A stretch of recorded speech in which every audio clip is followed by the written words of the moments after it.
इधर आ जाओ। अगर बैठ गए तो बहुत देकर जाने वाला है। आप इतने अच्छे तरीके से यहाँ पर बैठे हुए थे, मैं तो ये इंतजार कर रहा था कि आप लोग आराम से अगर बैठे तो पीछे जहाँ पर मेरी नजर पहुँच सक रही है वहाँ पे आप देख सकते हैं। थोड़ी हलचल होगी लेकिन अगर बैठ जाए तो मुझे देने में भी मजा आएगा। देखिए पीछे के लोग पूरे बैठ गए हैं।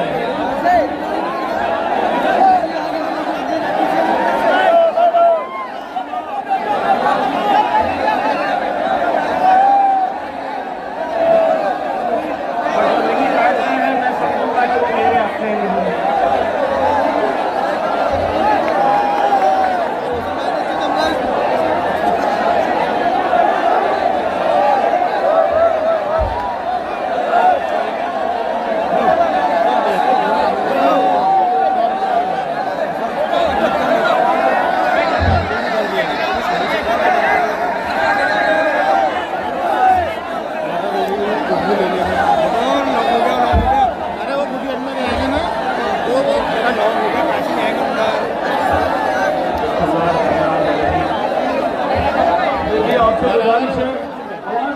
टाइम बहुत कम है, यही भाषण खत्म करना पड़ेगा। अगर आप चाहते हैं तो बैठेंगे तो यही भाषण खत्म करना पड़ेगा। ज्यादा भी करके बैठ जाए।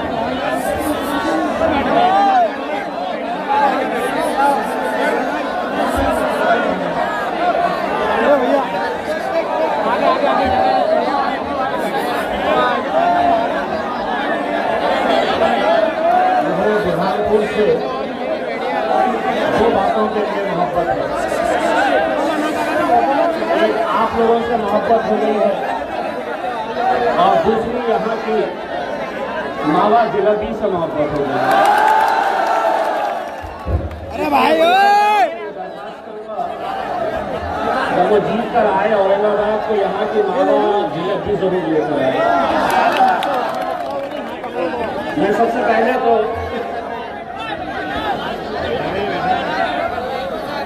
आज सफेद मफलर वाले साहब अगर बैठ गए तो बड़ा मजा आ जाएगा। अरे यहाँ वालों को बैठा दो तो पूरा मजा आ जाएगा। ये बैठ कर मैं सबसे पहले तो उस पार्टी का तहे दिल से शुक्रिया अदा करने के लिए आया हूं जिस पार्टी ने हमें मजबूर किया यहां तक पहुंचने के लिए। मजलिस-ए-इत्तेहाद अल-मुस्लिमीन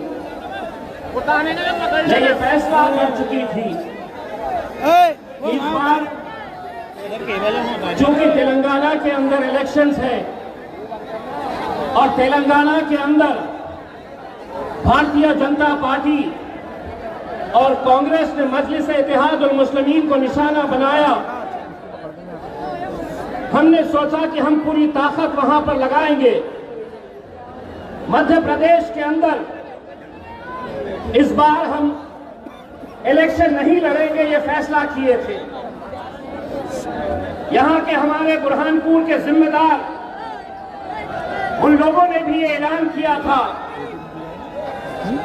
कि हम यहां पर चुनाव नहीं लड़ेंगे। तो क्या वजह है कि महज इलेक्शन से 2-3 दिन पहले मजलिस-ए-इत्तेहाद अल-मुस्लिमीन ने यह फैसला किया कि हम मध्य प्रदेश के अंदर इलेक्शन लड़ेंगे। उसकी वजह यह है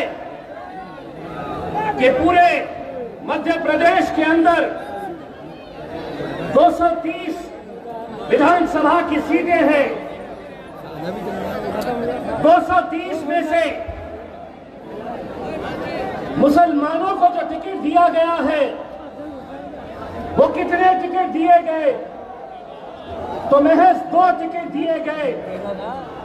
वो भी उनकी मजबूरी थी कि वहां पर 2 सिटिंग एमएलए थे। जब हमने देखा कि इतनी बड़ी आबादी, इतनी बड़ी तादाद होने के बावजूद भी कई ऐसे चुनाव चुनावी क्षेत्र के अंदर जहां से आपकी सीट बड़ी आसानी के साथ निकल सकती है, अगर आप सिर्फ एक ताकत बनकर खड़े रहे तो वहां से भी टिकट नहीं दिया गया। यहां के लोगों ने और खास तौर से मजलिस के इत्तेहाद और मुस्लिमीन के हमारे तमाम जिम्मेदारान, मैं उनका तहे दिल से शुक्रिया अदा करता हूं। उन्होंने असद साहब से ये कहा कि साहब अगर बुरहानपुर जैसे इलाके से अगर हम अपना उम्मीदवार नहीं खड़े करेंगे तो फिर कहां से खड़े करेंगे। असद साहब ने मुझे हैदराबाद बुलाया। उन्होंने मुझसे ये कहा कि मध्य प्रदेश से बहुत सारी शिकायतें आ रही कि कांग्रेस ने सिर्फ 2 ही मुसलमानों को टिकट दिया, हमने क्या करना चाहिए। मैंने 1 मिनट नहीं लगाया और असद साहब से कहा कि इंशाअल्लाह मैदान में उतरना चाहिए। उम्मीदवार कौन होगा, एक बार फिर से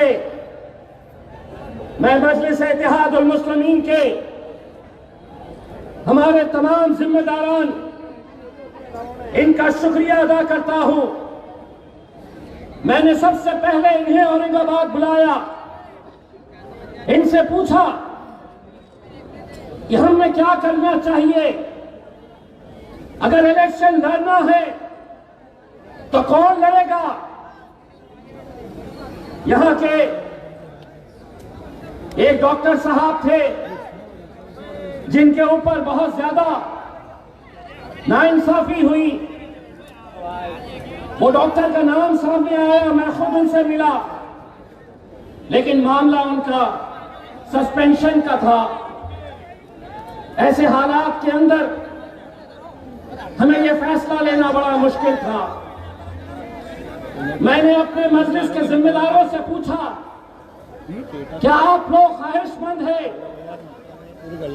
मुझे फख्र है अपने लीडरों के ऊपर। उन्होंने कहा कि साहब आप सड़क चलते हुए आदमी के ऊपर हाथ रख दो, हम उस पर लब्बैक कहेंगे। फिर नाम आया नफीस मंशा साहब का। हमने फौरन हमारी टीम्स लगाई, एक सर्वे करवाया और उस सर्वे की रिपोर्ट जो आई वो आज यहां के इस आवाम का, इस सरों का समंदर देखकर मुझे एहसास हो रहा है। मैं आप लोगों से सिर्फ इतनी इल्तिजा करने के लिए आया हूं। मैं मध्य प्रदेश का जिम्मेदार नहीं हूं।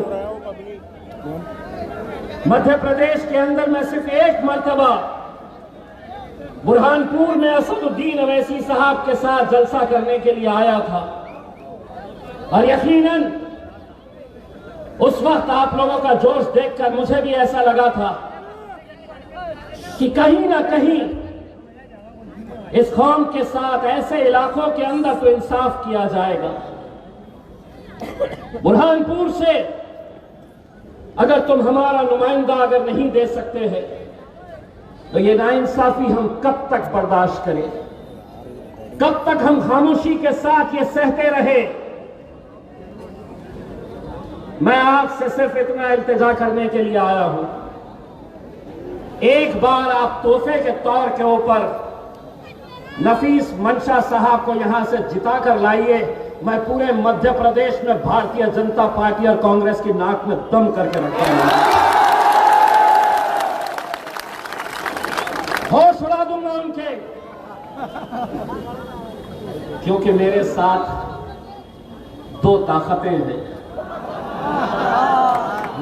मेरी एक ताकत मेरा अल्लाह है और मेरी दूसरी ताकत मेरी आवाम है। जैसे ही हमने उम्मीदवार का नाम का ऐलान किया, कांग्रेस के सिटिंग एमएलए भोपाल से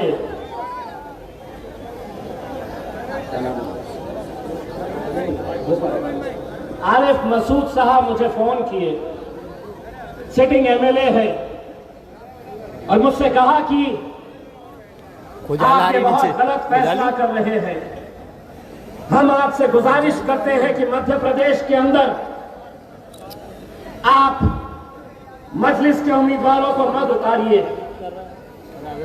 मैंने कहा और आज एक बार फिर से दोहराता हूं,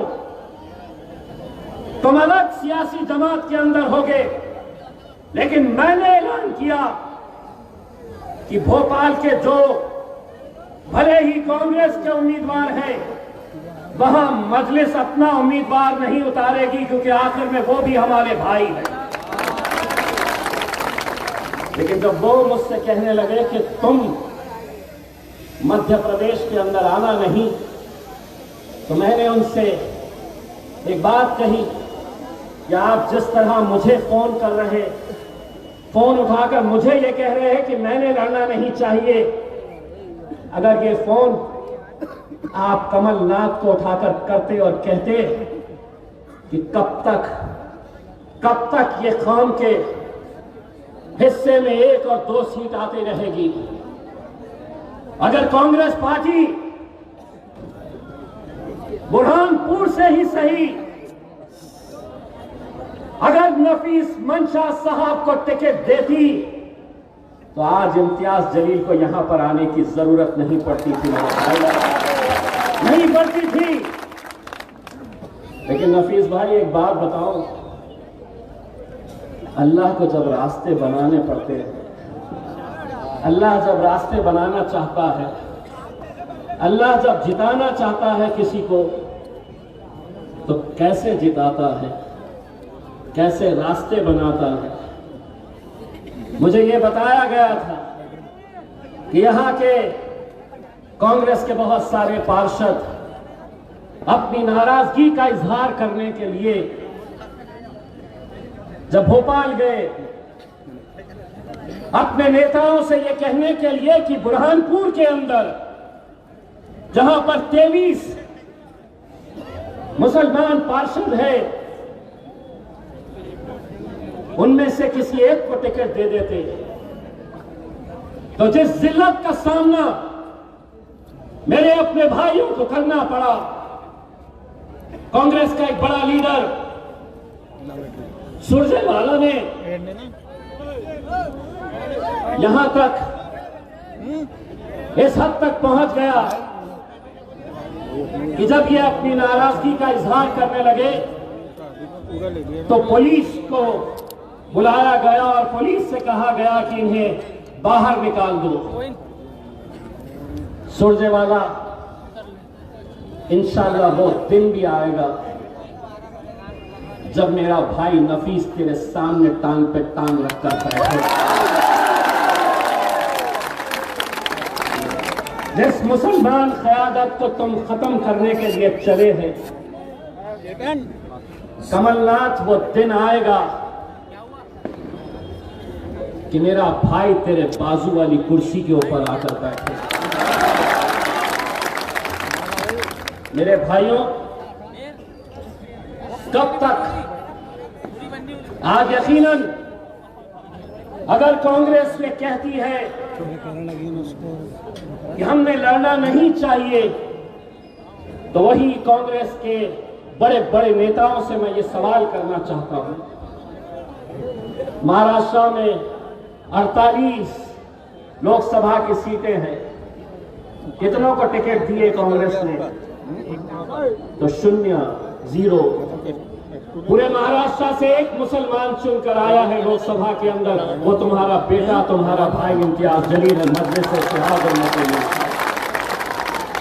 क्या वजह है? वही कांग्रेस वालों से मैं पूछना चाहता हूं, अगर टिकट देंगे ही नहीं तो जीतेंगे कैसे? अगर टिकट देंगे ही नहीं तो कहां से हमारी आवाज विधानसभा और लोकसभा तक पहुंचेगी? मैं उनसे एक और सवाल करना चाहता हूं, सिर्फ महाराष्ट्र की बात नहीं कर रहा हूं, कितने सारे ऐसे राज्य हैं, कितने सारे ऐसे स्टेट्स हैं जहां से एक भी मुस्लिम एमपी वहां से चुनकर नहीं आता है। कितने राज्य? मध्य प्रदेश कोई है मुस्लिम एमपी? नहीं। गुजरात कोई है? नहीं। कर्नाटक? नहीं। राजस्थान? नहीं। दिल्ली? नहीं। उत्तराखंड? नहीं। झारखंड? नहीं। क्यों नहीं? कभी सोचे हैं? कभी सोचे हैं इस बात के ऊपर कि क्यों नहीं? इसलिए कि वो ये समझते आए हैं कि ये जो कौम है, ये जो कौम यहां पर इकट्ठा हुई है, इनका काम से वोट देना है। इनको हम ज्यादा से ज्यादा अगर कुछ बनाएंगे तो नगर पालिका, महानगर पालिका के अंदर हम पार्षद बनाकर भेजाएंगे, विधानसभा के अंदर, लोकसभा के अंदर इनकी तो हैसियत ही नहीं, इनकी औकात ही नहीं, टिकट ही नहीं देंगे। इसीलिए आज ये आप लोगों की जिम्मेदारी है मेरे भाई, बहुत बड़ी जिम्मेदारी है। और एक ये भाई, ये बेटा आप लोगों से गिड़गिड़ाकर आज इत्तेहाद की भीख मांगने के लिए आया हूं। मैंने असद भाई को कहा कि असद भाई, आप भी चले थे बुरहानपुर, मैं भी चला था। उस वक्त नौजवानों का जोश देखकर लगा था कि मैं बुरहानपुर में नहीं, मैं हैदराबाद के अंदर मौजूद हूं। मेरा सर शर्म से झुकने मत देना मेरे भाई। बहुत सीना तान कर मैंने बहुत लड़के उन सियासी जमातों को एक पैगाम भेजा हूं, और उसके अंदर कितना खरा उतरना है यह आप लोगों के हाथ में है। आज आप देख रहे कि यहां पर जो एक सियासी माहौल बना हुआ है, हर एक की नजर है कि कैसे यहां पर नफीस मंशा साहब, इनका क्या चल रहा है। कुछ ही दूरी के ऊपर मुझे बताया गया है कि राजा साहब आए हुए हैं, और सुना वहां पर जो लोग बैठे हैं 300 वाले आए।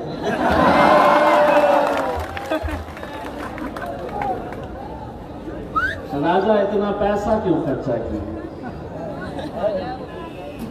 यहीं आ जाना था, हमारे बाजू खड़े हो जाना था।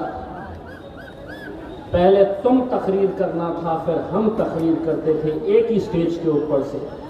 और जिन सवालों को मैंने उठाया है, वो सवालों का अगर जवाब देते तो हम मैदान से हट जाते। लेकिन अगर तुम ये समझ रहे हैं राजा कि ये तुम्हारे गुलाम है, अगर तुम ये समझ रहे हैं कि ये सिर्फ एक रबर स्टैंप है कि हम 5 साल के बाद आते रहेंगे और इनका काम वोट देते रहना है, विधानसभा के अंदर हम जाएंगे, हम बैठेंगे, हमारी सियासत क्या आज तक?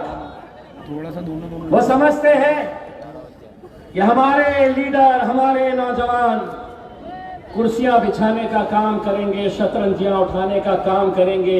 एयरपोर्ट के ऊपर वो आएंगे नेताजी तो फूल का गुलदस्ता लेकर आएंगे, इफ्तार की पार्टी रखेंगे, उनको टोपी पहनाएंगे, खजूर खिलाते हुए फोटो खिंचाएंगे, दूसरे दिन अखबार में छपाएंगे और ये बताएंगे कि कितने सेक्युलर हैं। राजा, अगर सभा चल रही है तो सुनो, इतने सालों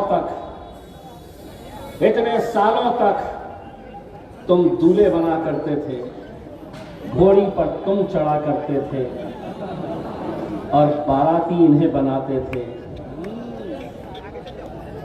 लेकिन अब वक्त बदल गया है राजा, अब दूल्हा मेरा नफीस मंशा बनेगा।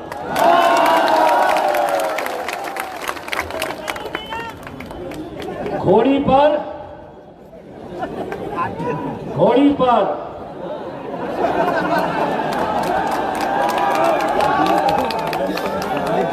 और नाचने के लिए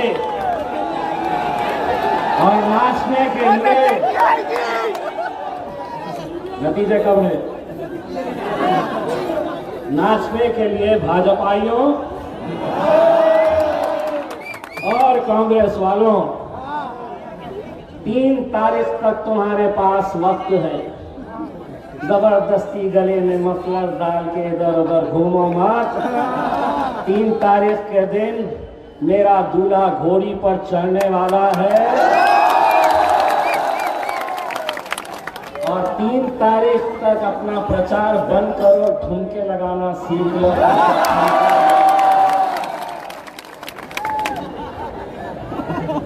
बहुत हो गया। और सुरजेवाला डरा रहा था, ले लात मार कर आए हैं, तुझे एक बात सुन ले, डराया बच्चों को जाता है, तेरा बाप आया है। जिस जगह बोल हम हाजिर हो जाएंगे। एक वीडियो दिखाया गया मुझे, बताया जा रहा है कि बर्तन नहीं लेना, गोदड़ी नहीं लेना, बाल्टी नहीं लेना,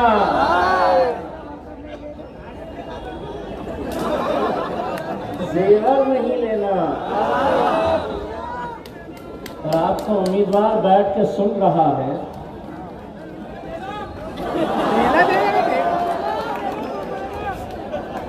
अरे तुम्हारे हाथ में देवी अगर दिए ना,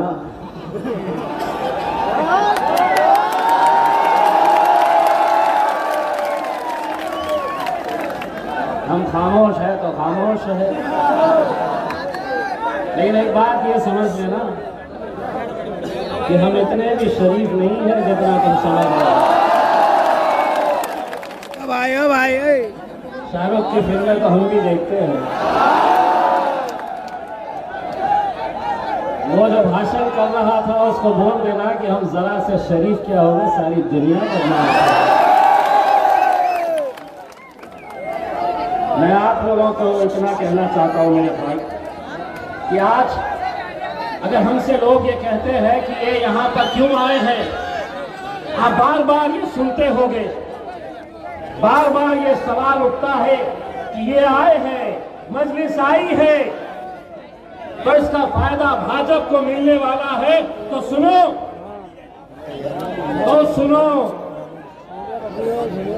तेलंगाना क्यों गए हो तुम? तेलंगाना की विधानसभा के अंदर 119 सीटें हैं, 119 विधानसभा की सीटें हैं। 101 सीट किसकी है? तो बीआरएस की है, बीआरएस की है, जिसने पिछले कई 40-50 साल से भारतीय जनता पार्टी को वहां पर कदम रखने नहीं दिया। वहां पर आज 119 सीटों के ऊपर भाजपा क्या करने जा रही है?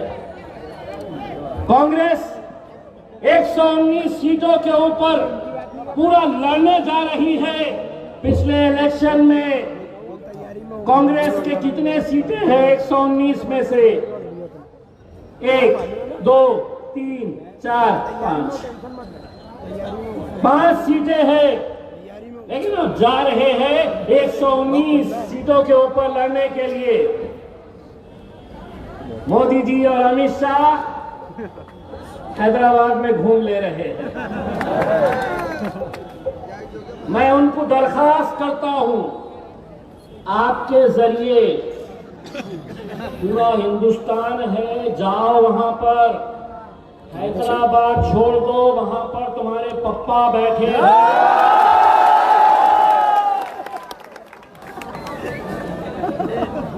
जो अब कल दिन भर चलने वाला है। पप्पा बोले भी तो क्या टेढ़ा कर लेते।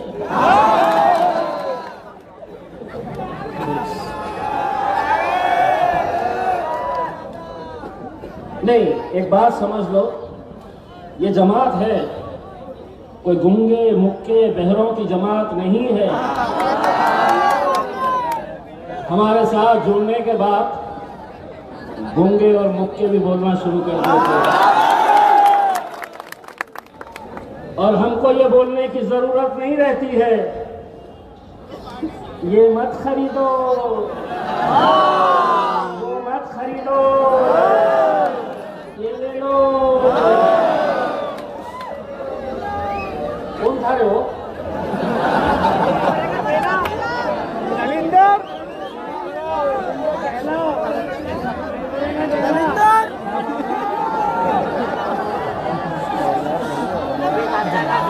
बच्चे उसको ये नहीं मालूम कि 550 लोकसभा के अंदर मेंबर ऑफ पार्लियामेंट है। 550, 543। मजलिस के कितने हैं? 2। अब बाकी के पूरे एक तरफ रहते। भाजपा वालों के साथ ये पंजे वाले भी चले जाते हैं। जब असद भाई बोलने के लिए खड़े रहते, असद भाई इतने सालों तक अकेले रहते थे, अकेले भिड़े पड़े रहते थे। जैसे ही खड़े रहते, कोई यहां से चिल्लाता, कोई वहां से चिल्लाता। अब असद भाई अकेले नहीं है, उनका भाई उनके पीछे जाके बैठता है, और जब कोई मेंढक उठाता है तो बोलने के लिए, तो असद भाई की कमेंट्री तो चलते रहती है, उनका भाई पीछे से बोलता है चल बैठ रे बैठ।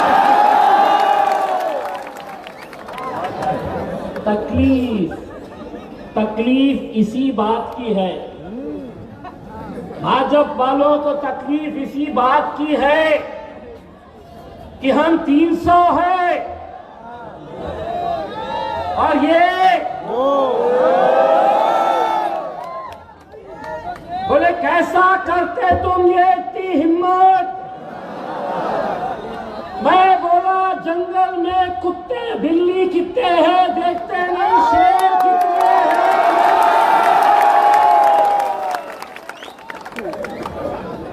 यहां पे भी पूछेंगे, यहां पे भी पूछेंगे क्या है, तुम 3-4 सीटें लड़ रहे हैं, क्या कर लेंगे? यहाँ पे अगर आपके मंशा साहब जीत कर भी आ गए तो क्या कर लेंगे? बोलना जो पिछले कई सालों से 6 फीट 4 इंच शेरवानी टोपी वाले जो पार्लियामेंट में करते थे बैरिस्टर असदुद्दीन अवैसी साहब, वही काम हमारे नफीस मंशा साहब।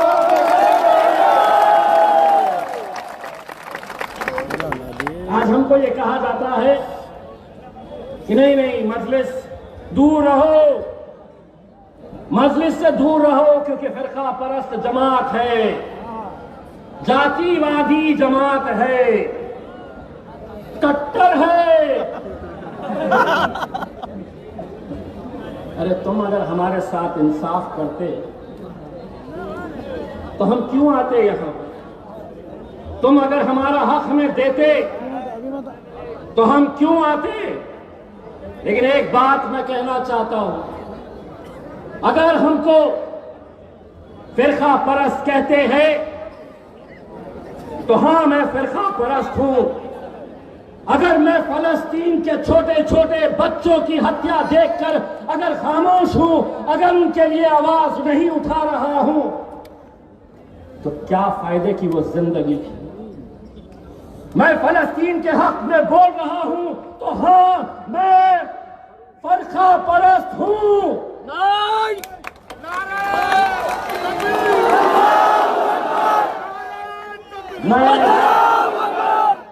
मैं अगर मेरे भाई अखलाक और पहलू खान और न जाने कितने ऐसे नौजवान जिनको छोटी छोटी बातों के ऊपर दुनिया से रुखसत कर दिया गया, कत्लेआम कर दिया गया। अगर मैं उनके लिए आवाज उठाता हूं तो हाँ, मैं फिरका परस्त हूं। अगर मैं दलितों के ऊपर हो रहे अत्याचार के खिलाफ आवाज उठाता हूं तो हाँ, मैं फिरका परस्त हूं। अगर मैं किसानों की आत्महत्या, इनके लिए आवाज उठाता हूं तो मैं फिरका परस्त हूं। लेकिन मेरे भाइयों, बार बार तुमसे यही कहा जाएगा, वोट इनको देंगे तो भाजपा आ जाएगी, मजलिस आई है तो भाजपा जीतेगी। अरे मजलिस 230 में से महज 4 सीट के ऊपर इलेक्शन लड़ रही।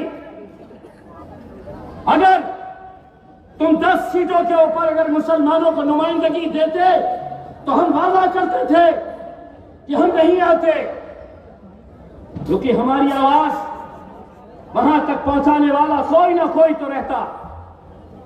लेकिन दोस्तों, अगर जब ये कहे आज से कि मजलिस आई है तो इसका फायदा होगा, भाजपा जीतेगी, तो उनको तुम्हारे बेटे, तुम्हारे भाई इम्तियाज जलील का उदाहरण देना।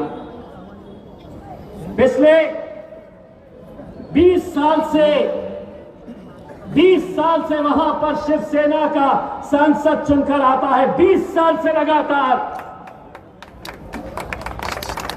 मुसलमान किसको टिकट देता, किसको वोट देता वहां पर?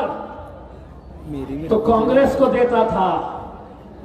कभी शरद पवार की राष्ट्रवादी कांग्रेस को देता था, शिवसेना और भाजपा को कभी नहीं दिया और ना इंशाल्लाह कभी आगे देगा।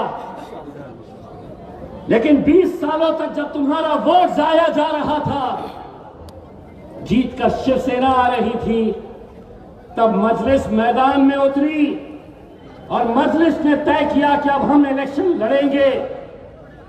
तो वही मुसलमानों के लीडर कहने लगे कि नहीं, ये इम्तियाज जलील खड़ा है, अब शिवसेना तो बड़ी आसानी से जीतेगी, भाजपा बड़ी आसानी से जीतेगी। नतीजा ये हुआ कि हमने अपनी आवाम से सिर्फ इतना कहा कि अगर 20 सालों तक तुम्हारा वोट जाया जा रहा है तो एक मर्तबा एक मुट्ठी बन जाओ, एक ताकत बन जाओ। अगर इम्तियाज जलील 3 लाख वोट लेकर अगर हार भी जाता है तो उस हार में भी हमारी जीत है, क्योंकि हमने 3 लाख मुसलमानों को मुत्तहिद करने का काम किया। हमने अपने नौजवानों से कहा, ऐसा ही जोश था उनके अंदर, जो जोश मैं औरंगाबाद में देखता था, आज वो जोश मैं बुरहानपुर के अंदर देख रहा हूं। मैंने अपनी आवाम से कहा कि एक धक्का लगाओ तो सही, अल्हम्दुलिल्लाह ऐसा धक्का लगाए कि 20 साल की शिवसेना के झंडे को उखाड़े और मजलिस के झंडे को वहां पर गाड़े। कुछ नहीं करना है, इलेक्शन कितने दिन बचे हैं, बहुत ज्यादा हुल्लड़बाजी करने की जरूरत नहीं है। नफीस साहब, 3 तारीख के दिन मध्य प्रदेश के फिजा के अंदर हम पतंग भी इंशाअल्लाह होते हुए देखेंगे। और मैं भी फख्र से वहां की आवाम को ये कहूंगा कि नफीस भाई का एक भाई भी वहां पर इत्तेहाद की भीख मांगने के लिए गया था। मैं भी आप लोगों से आज उसी इत्तेहाद के लिए यहां पर आया हूं। बहुत ज्यादा आप लोगों का यहां पे सरों का समंदर देखकर अपने जाती इख्तिलाफात को छोड़िए मेरे भाइयों, ऐसा मौका दोबारा नहीं आने वाला है, ऐसा मौका दोबारा नहीं आने वाला है। अगर हमारे में से किसी की कोई गलती हुई है, मैं आप लोगों से माफी मांगता हूं, लेकिन इस बार ये मौका जाने नहीं देना। एक मर्तबा आप यहां पर हमारे पैर मजबूत कर दीजिएगा, एक बार पैर मजबूत कर दीजिएगा, फिर देखिए एक तरफ ये कमल रहेगा और दूसरे तरफ दूसरा कमल रहेगा। ये मध्य प्रदेश का अलग ही मामला है, दोनों तरफ कमल कमल है। एक कमलनाथ है तो दूसरा कमल का फूल है। ये सीट एक मर्तबा आ गई तो उनको भी समझ में आएगा कि 100 सोनार की किसको बोलते हैं। बस आप लोग, मैं नौजवानों से, हम आपको तोहफे में वोट देंगे, हमारे मेहमान है, आप वोट देंगे। अगर ये सीट अगर आप तोहफे में देते हैं तो मैं असद साहब से इल्तिजा करूंगा कि असद साहब अब मध्य प्रदेश की जिम्मेदारी इम्तियाज जलील इंशाल्लाह संभालेगा। और आपको यकीन दिलाता हूं कि हम यहाँ पर सिर्फ विधायक नहीं, इंशाल्लाह लोकसभा के लिए भी हम लड़ेंगे, MP भी यहाँ से